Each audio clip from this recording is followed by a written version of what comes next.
significant Eritrean community in Sweden, which is a bridge between our two countries. There's a long history going back at least 150 years. But it was a long time ago that the Swedish foreign minister was in Asmara, for example. Would it be possible for Margot Wallström, the new foreign minister, to travel to Asmara together with the Swedish trade delegation and discuss investments? Do you see that as a possibility? We are open to all possibilities, but for us, it's not high-profile visits that are required as a serious dialogue and to look at all the areas of possible cooperation between the two countries. This is what we'd like to see. And we're a very patient people, and we hope that relations will develop, and I think Eritrea has an interest in developing this partnership with Sweden, and I believe Sweden also has interest. Sweden was a very important part of the African scene, especially in the 1960s, 1970s. It has a very good name, it has a lot of credit in Africa. I think it has withdrawn somewhat in the 80s and 90s, maybe focused on other situations, especially the past 20 years. There are opportunities now, not just for Sweden, but for Europe in Africa. Africa is changing. It's not quite the renaissance that a lot of people speak about in Africa, but Africa is developing, and I think will become more and more important. And the situation in Europe is also changing. Europe is not as strong and as rich or at least will not continue to be as strong and as rich as it was in the past. I mean, I'm talking in relative terms now. And so there is a partnership that can be developed for the benefit of both Europe and Africa. So even at an European level, I believe there should be an interest. But to some extent, we are all living in the past. Africa still lives in the past and has not been able to recalibrate its attitude towards Europe. And I think the same is also true for European countries. They still look at Africa as a basket case, as a problem area, a continent that you look at with the eyes of charity and not of mutual benefit. So those ideas persist, but I think they will change. One of the obstacles in the Swedish-Eritrean relationship has for the last, I think, 5,000 days and more been the Swedish-Eritrean citizen, David Isaac. It's been a long time now that he's been on the agenda. Do you have any news about his case or his situation? No new news on the situation. I think again this is an issue that has dominated relations between Sweden and Eritrea. In fact, it has, for the Swedish government and governments, has been the sole issue on the agenda of relations between Sweden and Eritrea. We have said there are other issues, including close to 30,000 Swedish Eritreans who live in this country that should be of concern in the relationship of both countries. But we have not seen that approach from Swedish governments so far. So that's the situation, and in terms of the case of David Isaac that you mentioned, it has been discussed in detail with Swedish governments in the past. The circumstances, the case, and all sorts of details have been discussed, but we have not made any progress in terms of relations. But I have nothing new in terms of news to give you on this particular case now.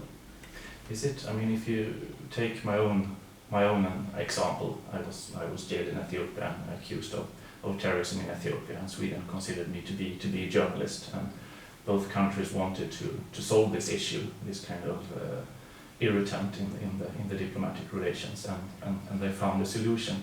Would it be possible to find a humanitarian solution to the David Isaac case? I mean, his daughters are growing up without a father. He had a family missing him, and etc. etc. Would it be possible for such a solution in this case, beyond politics, a solution based on family and a humanitarian approach? In the first place, I don't believe the two cases are comparable at all.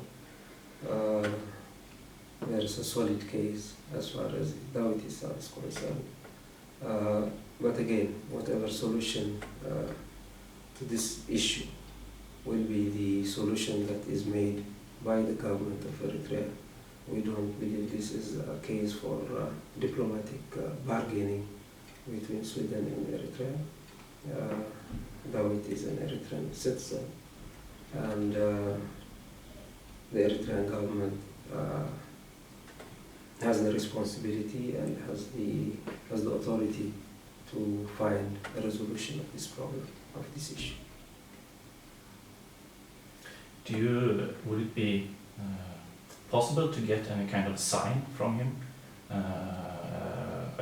a so-called proof of life, like an interview with him or anything? Would that be possible to do with David?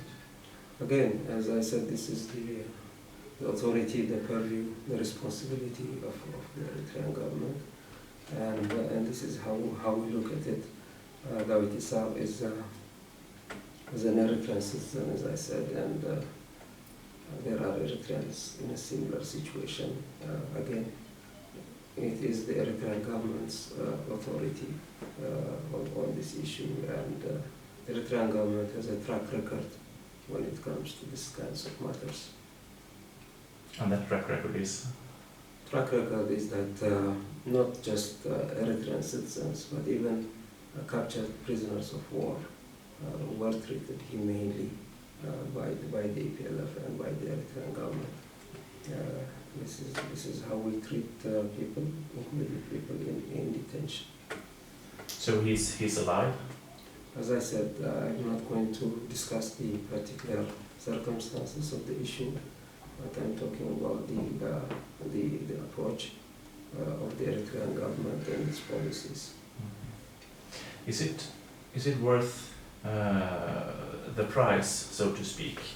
He's been made, as you say, kind of the main issue in Swedish-Eritrean relationship, and the international criticism is rather hard because he hasn't been given a trial which we have been able to follow, and which Eritrea is supposed to do according to international law and so on.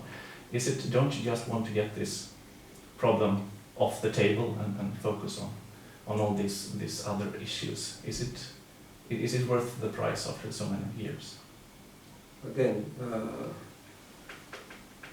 the issue relates to a particular point in our history during the height of the war between Eritrea and Ethiopia, and there is a case not just that involving him, but involving others as well.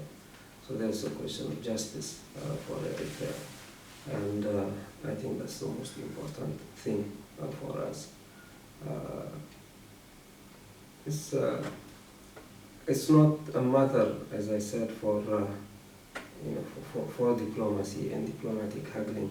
It is an internal matter of Eritrea, and it is the responsibility of Eritrea to find a way forward. I mean, there are other journalists who has left Eritrea, and they say they could choose between exile and prison, and that there is no opportunity for them working as journalists in Eritrea. How do you see concepts like freedom of speech, freedom of the press? Would it be possible in the future to have private-run media enterprises in Eritrea? What are your thoughts on this press freedom criticism that you receive? Freedom of speech is a fundamental right of citizens, of human beings. freedom of information is a fundamental right of citizens and of human beings. Freedom of the press, it's, we can discuss that, meaning what exactly does it mean, and where do we find it in practice? As an ideal, meaning someone can write and express their opinions in writing or in broadcast. That's something different. That's freedom of speech. But to talk about the right of a newspaper or a radio station or whatever, it's something that I think needs to be discussed dispassionately and without the ideological blinkers.